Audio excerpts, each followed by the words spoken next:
दुनिया की 7 सबसे शक्तिशाली अर्थव्यवस्थाओं के नेता एक मंच पर जुट रहे हैं। फ्रांस में शुरू हुआ 52वां G7 शिखर सम्मेलन, लेकिन इसमें सबसे ज्यादा चर्चा भारत की हो रही है। आखिर क्यों भारत को लगातार 13वीं बार पार्टनर कंट्री के रूप में बुलाया गया?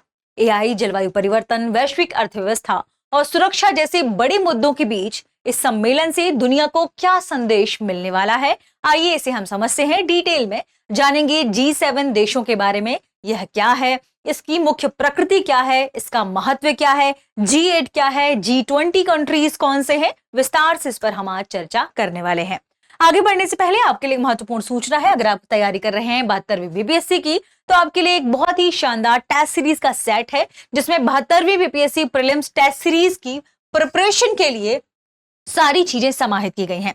अब सवाल है, ये आप कहां से खरीद सकते हैं? दृष्टि लर्निंग ऐप से। तो 72वीं बीपीएससी को टारगेट करते हुए अपने टेस्ट सीरीज को और बेहतर बनाने के लिए आप इससे कोर्स को खरीद सकते हैं। ये आपको हिंदी और अंग्रेजी दोनों में मिलेगी, यानी हिंदी और इंग्लिश दोनों में है।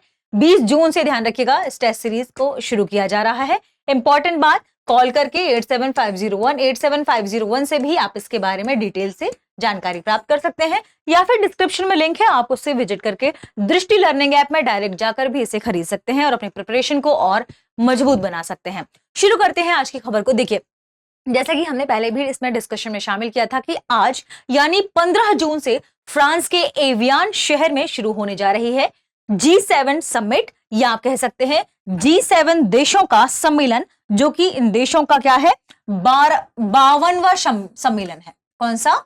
यह इन देशों का 52वां सम्मेलन है, 52वां समिट है। तो इसे क्या कहा जा रहा है? G7 देशों का 52वां सम्मेलन। ठीक है, 15 से 17 जून के बीच ये चलेगा, 15 से 17 जून। ठीक है, अब ये कहां पर आयोजित हो रहा है? तो ये फ्रांस के एवियान शहर में।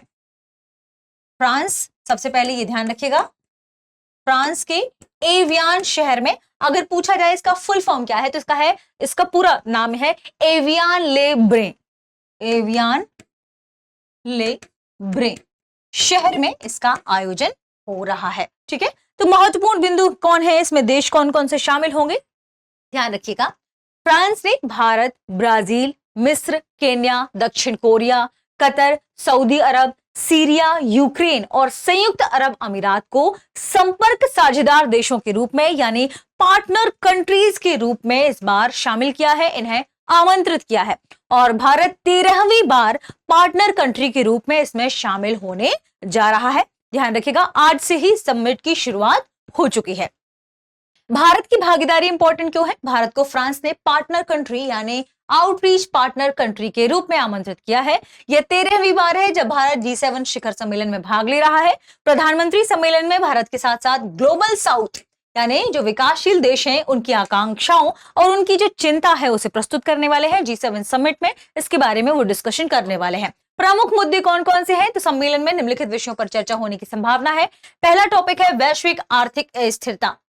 लगातार जो यूक्रेन रूस युद्ध चल रहा है, हमने ईरान, अमेरिका और इजराइल वाले वॉर को भी देखा। इन्हें लेकर जो वैश्विक चिंता उत्पन्न हुई है, अस्थिरता उत्पन्न हुई है, उसे लेकर G7 कंट्रीज के जो देश हैं बातचीत करने वाले हैं। कृत्रिम बुद्धिमत्ता AI इसके जिम्मेदारी से इसका नैतिक उपयोग, इसे बढ़ावा दिया जाए, इस पर बातचीत होगी। जलवायु परिवर्तन और हरित ऊर्जा पर बातचीत होगी। महत्वपूर्ण खनिजों यानी क्रिटिकल मिनरल्स की आपूर्ति श्रृंखला पर बातचीत होगी। यूक्रेन और पश्चिम एशिया की क्या स्थिति है, इस पर बातचीत होगी। और समुद्री सुरक्षा और मुक्त नौवहन, ये जो कि एक बहुत बड़ा मुद्दा बनकर आया है स्ट्रेट ऑफ हॉर्मुज में लगातार हो रहे हमलों के बाद, ये समुद्र से संबंधित जो आप कह सकते हैं सुरक्षा है, समुद्र के रास्ते जो हैं उनमें स्थिरता पैदा करना, ये एक बड़ा मुद्दा बन गया है। इस पर भी इस बार बातचीत होने वाली है। बात कर लेते हैं G7 देशों के संबंध में ही कि G7 की वैश्विक सहयोग में क्या उपलब्धियां रही हैं। देखिए, 2002 में G7 कंट्रीज जो आपस में बातचीत करते हैं, डिस्कशन करते हैं, 2002 में दरअसल एड्स, तपेदिक और मलेरिया से लड़ने के लिए ग्लोबल फंड की स्थापना की गई थी, G7 कंट्रीज के तहत ही। ठीक है, फिर 2009 में भी एक नया इनिशिएटिव आया था जिसमें एल-क्विला खाद्य सुरक्षा पहल की शुरुआत की गई थी। ये 2009 में G7 कंट्रीज के तहत ही की गई थी। ठीक है, तीसरा इनकी जो उपलब्धि रही है वो 2021 में आती है, बिल्ड बैक बेटर वर्ल्ड यानी B3 BBW, build back better world, better world बनाने की जो संकल्पना है, जो इसकी घोषणा है 2021 में G7 देश के अंतर्गत ही की गई थी, जिसे BW कहा जाता है। ठीक है, ध्यान रखिएगा। तो बिल्ड बैक बेटर वर्ल्ड, इसकी पहल की घोषणा 2021 में हुई और 2022 में वैश्विक अवसंरचना और निवेश साझेदारी, वैश्विक अवसंरचना और निवेश साझेदारी की शुरुआत हुई थी। तो G7 की ये 4 महत्वपूर्ण उपलब्धियां हैं जो आपको नोट करते हुए चलना है। अब हम समझते हैं G7 देशों के बारे में, यह क्या है, कैसे काम करते हैं। G7 जैसे ग्रुप ऑफ 7 कहा जाता है, ये विश्व की सबसे विकसित अर्थव्यवस्थाओं France, Germany, Italy, United kingdom, Japan, America और कनाडा का एक अनौपचारिक मंच है। ठीक है, ध्यान रखिएगा। इसमें देखिए कई सारे संगठनों को भी आमंत्रित किया जाता है। तो यूरोपीय संघ यानी EU, यूरोपियन यूनियन, एक गैर सूचीकृत सदस्य के रूप में G7 की बैठक में भाग लेता है। और अंतरराष्ट्रीय मुद्रा कोष, जिसे हम IMF कहते हैं, अंतरराष्ट्रीय मुद्रा कोष, विश्व बैंक यानी वर्ल्ड बैंक, संयुक्त राष्ट्र यानी UN के अभिकर्ताओं को भी प्रायः इस बैठक में आमंत्रित किया जाता है। G7 के गठन की बात करते हैं कि आखिर इसका गठन हुआ था, कब हुआ था। तो G7 का गठन वर्ष 1975 में G6 के रूप में हुआ था। तब कौन कौन से देश थे? संयुक्त राज्य अमेरिका, यूनाइटेड किंगडम, फ्रांस, पश्चिमी जर्मनी, जापान और इटली। तो 1975 में कितने देश थे? नोट कर लीजिएगा। G6 के रूप में इसका जो गठन है वह हुआ था। यह गठन वर्ष 1973 का जो तेल संकट उत्पन्न हुआ था, वर्ष 1973 में जो तेल संकट उत्पन्न हुआ था, जो वित्तीय स्थिरता आई थी, उसी की प्रतिक्रिया के स्वरूप हुआ था। और वर्ष 1976 में कनाडा इसमें शामिल हुआ था। तो कनाडा के शामिल होने के बाद कितनी कंट्रीज हो गई? ये 7। तो फिर ये क्या हो गया? G7 कंट्रीज या ग्रुप ऑफ 7 देशों का एक समूह हो गया। ठीक है, वर्ष 2025 ने G7 की 50वीं वर्षगांठ को चिन्हित किया था। ठीक है, वर्ष 1997 में रूस के शामिल होने से यह G8 बन गया, लेकिन 2014 में क्रीमिया पर रूस के कब्जे के बाद उसे समूह से बाहर कर दिया गया और पुनः ये G7 बन गया। पुनः क्या बन गया? G7 बन गया। ठीक है, ध्यान रखिएगा। G7 की प्रकृति के संदर्भ में बात करते हैं। अनौपचारिक समूह के रूप में यह काम करता है, यानी कोई यह औपचारिक संधि इसमें नहीं हुई है, कोई स्थायी सचिवालय और नौकरशाही यानी कोई ब्यूरोक्रेट्स इसके काम नहीं करते हैं। रोटेटिंग प्रेसिडेंसी की बात करें तो प्रत्येक जो देश इसमें है वो रोटेटिंग प्रोसेस के तहत इसकी अध्यक्षता करते हैं, यानी प्रत्येक सदस्य देश बारी बारी से बैठकों की मेजबानी करता है और चर्चा का नेतृत्व करता है, सर्वसम्मति से निर्णय।